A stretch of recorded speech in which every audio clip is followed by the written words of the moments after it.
When you talk to yourself, are you kind like you would be to a friend? If not, keep watching and we'll learn how to build some self-compassion.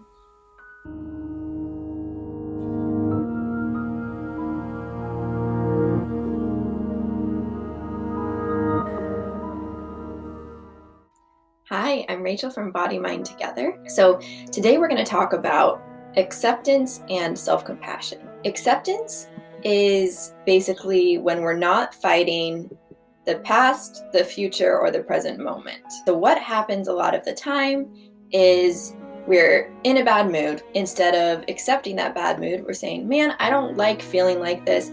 I don't want to feel like this.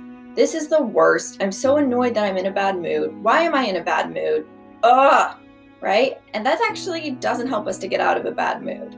So instead of doing that, what we want to try to do is say, okay, I'm in a bad mood.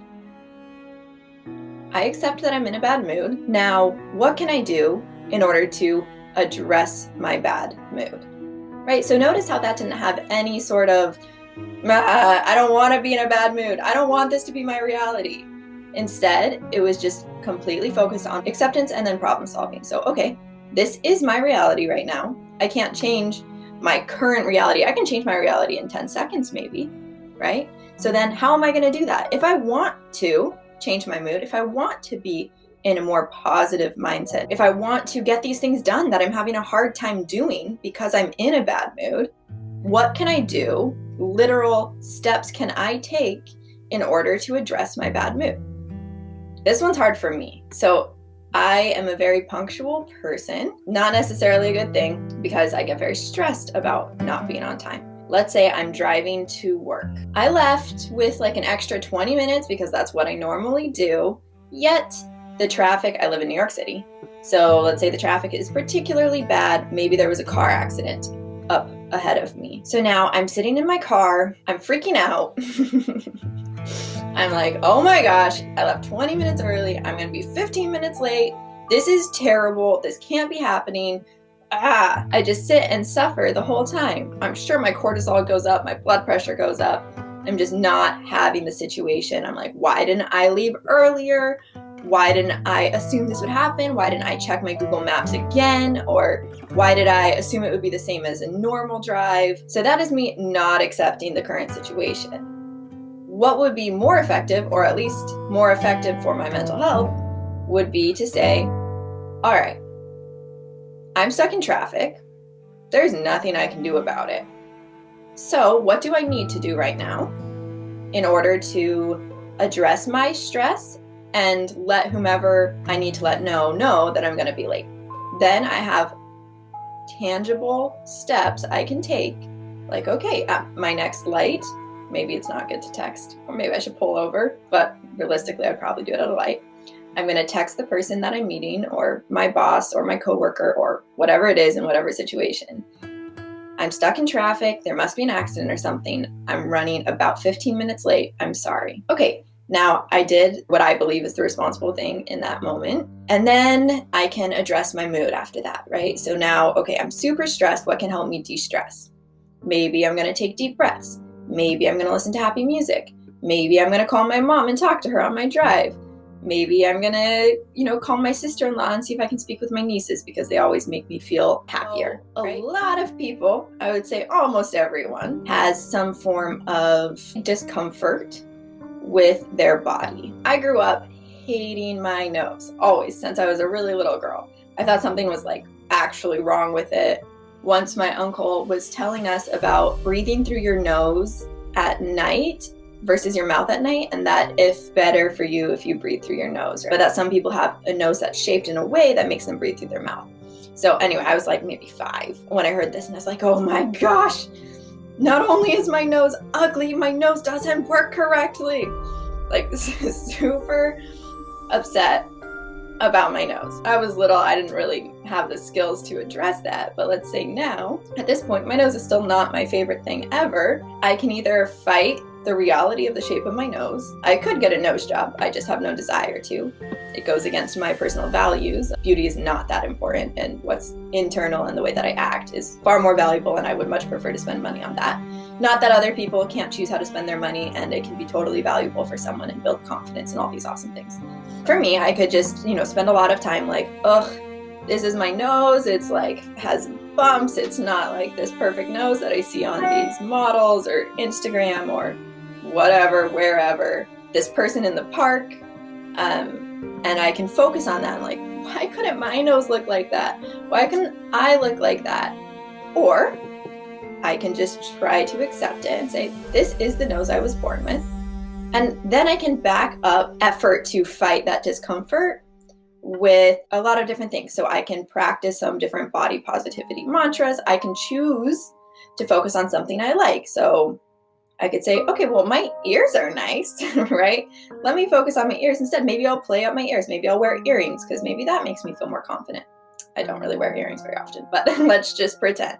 Maybe I can do something like look up different women from, different ethnic backgrounds and just try to admire the beauty of all of these different people who look all of these different ways and remind myself, I'm not the exception. I'm not unattractive, period, because I don't like my nose. Like, there's so many different people who look different ways who are beautiful. So that would be me choosing to try to accept and not fight something that I won't do anything to change. Let's say weight as well is a good example. So a lot of people spend a lot of time not accepting their current body weight, right? So how people do that is like, how did I get to this point? Why is this the point I'm at? Why are these my genetics? And so on. I'm a huge believer in health at every size and in body positivity, but a lot of people aren't. A lot of people want to change their weight. And even if you want to change your weight, it is not helpful to fight the reality of where your weight is currently at. If I'm stuck saying, how did I get there? Why am I this person? Why did I eat that? Why did I do this? Why didn't I do this other thing? Why is this person different from me? Why is it so easy for this person and so hard for me? And so on. Someone could say, okay, this is where my body is at. I would like to become stronger. So what can I do? What plans can I place? What schedule can I create for myself in order to take steps towards becoming stronger? Now we're being effective. Now we're being productive. So now you can say, okay, I can go on a walk every day with a friend maybe, or maybe I personally love just, putting my headphones in and going on a walk, listening to music. It feels great. I can kind of decompress, enjoy music in that moment. This is a good time that we can bring self-compassion in. So most people would not talk to their friends in the way that they talk to themselves. And I think this is the best way to think about self-compassion. It's not about excusing yourself from anything, right? It's not about like, oh, I was really mean to this person. That's okay. I'm being compassionate. No, it's about treating yourself the way you would treat a friend. So if your friend was mean to someone, you probably wouldn't just be like, it's all right to be a jerk. That's totally fine. No one minds. No, you'd probably say, okay, I noticed that was not the kindest I've seen you be. Was something triggering in that situation? Are you having a bad day? You would try to understand why the person chose to use a certain behavior. And then from there, you would probably try to address what happened, but with compassion. So, oh yeah, that makes sense that reminded you of X, Y, or Z, and that was a painful experience, and so you responded that way. I wonder what we could do in order to try to address that pain so that you have more control over your response in the future, right? So we can do that to ourselves as well. I've never had a friend tell me, yeah, you're right, your nose is super ugly. You're just not attractive because of it, right? Even though I would say something like that to myself, but I don't have to speak to myself like that. I could choose to instead say, my nose is the way that my nose is, and maybe sometimes when it's something unique, something different, it could be part of what makes me attractive. Or I'm going to place my energy towards my values because that's what's truly important to me. I'm going to focus on behaving in a way that I would be proud of my nieces seeing me behave in. Rachel, your nose is fine. Don't worry about it. Focus on something else, right? Whatever it is that I would tell a friend, I can speak to myself in that way as well. When we go back to acceptance, something that can create, let's say, okay, yes, example that we just spoke about, someone being mean to someone else. That's a great example of how when we have a hard time accepting something that's happened in our past, it changes our current behavior in a negative way. So when something has happened to us, that was somewhat traumatizing, right? We all have little traumas. Some of us have big traumas.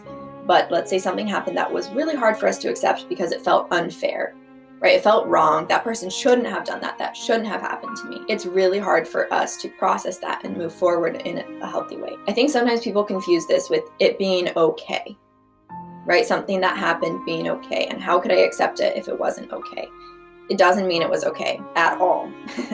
A lot of bad things happen to a lot of people that are not okay at all. And it is not saying that it's okay. It's just saying that happened. I can't change it. How can I grow from it? That is, I think, one of the hardest things and most important things for our mental health, and in order to go through challenges and come out stronger, is taking them, realizing it was not okay what someone did to me, or maybe what I did to someone else. It wasn't okay. How can I grow from it? That's the question that I think when we haven't accepted what happened, it's very hard to get to that point, to find meaning through the suffering. Okay, so we're just gonna end this video with a self-compassion meditation. One good option is to place your hands on your chest. You could place your hands on your stomach. You could place them down on your thighs. You could place them up, palms up to like receive energy, whatever you want. I'm gonna do this one because this one feels compassionate to me. So now we're just gonna take deep breaths in and out. And I want you to just tell yourself, I am your friend. I'm here to support you. Okay, so when you inhale, I am your friend. And when you exhale, I am here to support you. Okay, inhale.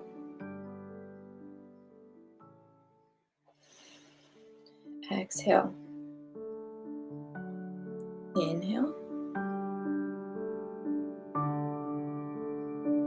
Exhale.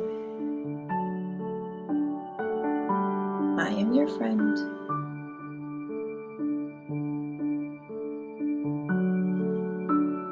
I am here to support you.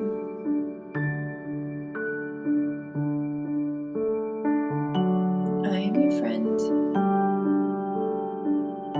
I am here to support you. Close your eyes and continue.